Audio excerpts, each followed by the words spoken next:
కూర్చోగానే ఒక ప్రశాంతమైనటువంటి స్థితి నేను అనుభూతి చెందుతాను ఫ్రెండ్.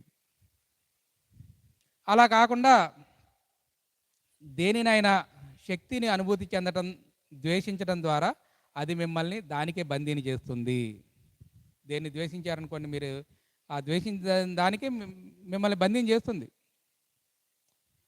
మీ జీవితం బాగుండాలంటే ప్రస్తుతం మీకున్న వాటిని ప్రేమించడం మొదలుపెట్టండి. మీ దగ్గర ఉన్న వాటిని ప్రేమించండి. ఎందుకంటే మీ జీవితం బాగుండాలంటే ప్రేమించండి మీ దగ్గర ఉన్న వాటిని. మీ దగ్గర 10 రూపాయలే ఉంది, ఆ 10 రూపాయలని ప్రేమించండి. మీ దగ్గర చిన్న గుడిసె ఉంది, పూరి గుడిసె ఉంది, ఆ పూరి గుడిసెని ప్రేమించండి. మీ దగ్గర చిన్న ఉద్యోగమే ఉంది, ఆ చిన్న ఉద్యోగాన్ని ప్రేమించండి.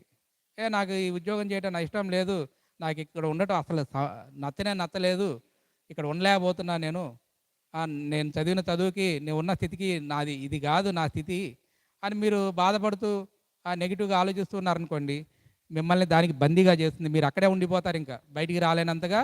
ఒక జైల్లో ఖైదీని ఎట్లాగైతే యావజ్జీవ కారాగార శిక్ష చేస్తారో మిమ్మల్ని దానికి బందీ చేస్తుంది. అక్కడే బంధించబడిపోయి ఉంటారు. అలా కాకుండా ఉన్నదాన్ని మీరు ప్రేమించారు అనుకోండి, ఆ ఉన్నదాన్ని ప్రేమించడం ద్వారా దాని నుంచి మీరు విముక్తిని పొందుతారు. అది మీరు అర్థం చేసుకోవాలి ఫ్రెండ్. జీవితం బాగుండాలంటే ప్రస్తుతం మీకున్న వాటిని మొదట ప్రేమించడం మొదలుపెట్టండి. మీ రోజువారీ జీవితంలో మీరు ఎదుర్కొంటున్నటువంటి పరిస్థితులకి ఎలా స్పందిస్తున్నారో గమనించండి. ఎలా స్పందిస్తున్నారు మీరు మీ రోజువారీ జీవితంలో? మీ పిల్లాడు ఏదైనా పగలగొట్టాడు, ఎలా స్పందిస్తారు మీరు?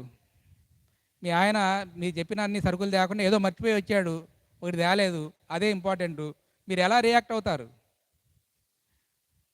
మీకు ఇలా డబ్బులు ఇస్తా అన్న వ్యక్తి డబ్బులు ఇవ్వలేదు, మీరు ఎలా స్పందిస్తారు ఆ వ్యక్తి పట్ల? ప్రతిరోజు మనం స్పందిస్తూ ఉంటాం కదా ఏదో ఒక రూపంలో. ఎలా స్పందిస్తున్నాను నేను నా రోజువారీ జీవితంలో, నేను ఎదుర్కొంటున్నటువంటి పరిస్థితుల్ని ఎలా స్పందిస్తున్నాను అనేది ప్రతి ఒక్కరూ గమనించాలి. కొంతమంది బల్బు మాడిపోయింది అనుకోండి, ఇప్పుడే మారిపోవాలి ఈ బల్బు, అంతే కదా అనుకునేది. ఎప్పుడు తీసుకొచ్చి పెట్టినా ఈ బల్బు మాడిపోతూనే ఉంటుంది. మనం ఎలా స్పందిస్తున్నాం? బల్బు మాడిపోయింది, బల్బు మాడిపోయిన దానికి మనం ఎలా రియాక్ట్ అవుతున్నాం? మనం కారులో వెళ్తున్నారు, ఏదో సౌండ్ వస్తుంది, ఈ కారు చచ్చిపోతున్నాను, కారులో ఈ శబ్దాలన్నీ వినలేక ఎలా రియాక్ట్ అవుతున్నారు మీరు? ఆ రోజువారీ ఎదురయ్యే పరిస్థితుల్లో మీరు ఎలా రియాక్ట్ అవుతున్నారు? మీరు కనుక ఇలా టెన్షన్కి లోనైతే దాని ద్వారా మళ్ళా ఇంకొక టెన్షన్ మీరు మీ జీవితంలోకి ఆకర్షించుకోవడం జరుగుతుంది.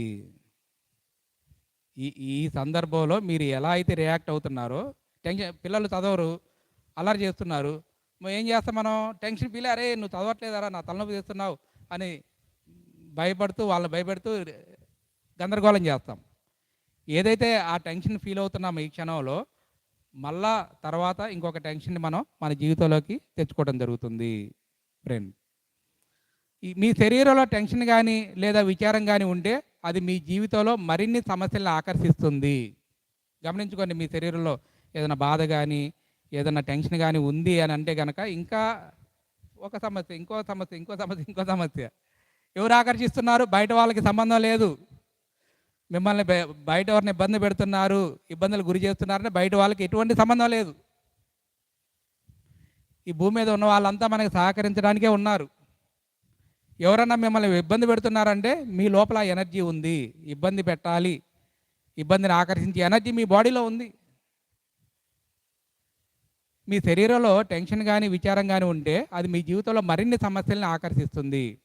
ఒకవేళ మీ కారు నుంచి వింత శబ్దాలని కనుక మీరు వింటూ ఉంటే ఫస్ట్ రిలాక్స్ అవ్వండి, కూల్. అదేదో సినిమాలో ధర్మవరపు సుబ్రహ్మణ్యం అంటాడు కదా, కూల్ బాబా కూల్ అంటూ ఉంటాడు కదా, దాన్ని ప్రాక్టీస్ చేయాలి మనం. పిల్లాడు ఫెయిల్ అయ్యాడు ఆ పరీక్షలో, కూల్. మార్కులు రాలేదా, కూల్. నష్టం వచ్చిందా, కూల్. అప్పులు అయ్యాయా, కూల్. మీ ఆయన మిమ్మల్ని తిడుతున్నాడా, కూల్. ఆ రియాక్షన్ బట్టే మీ ఫ్యూచర్ అనేది ఏర్పడటం జరుగుతుంది ఫ్రెండ్. ఈ వర్తమానంలో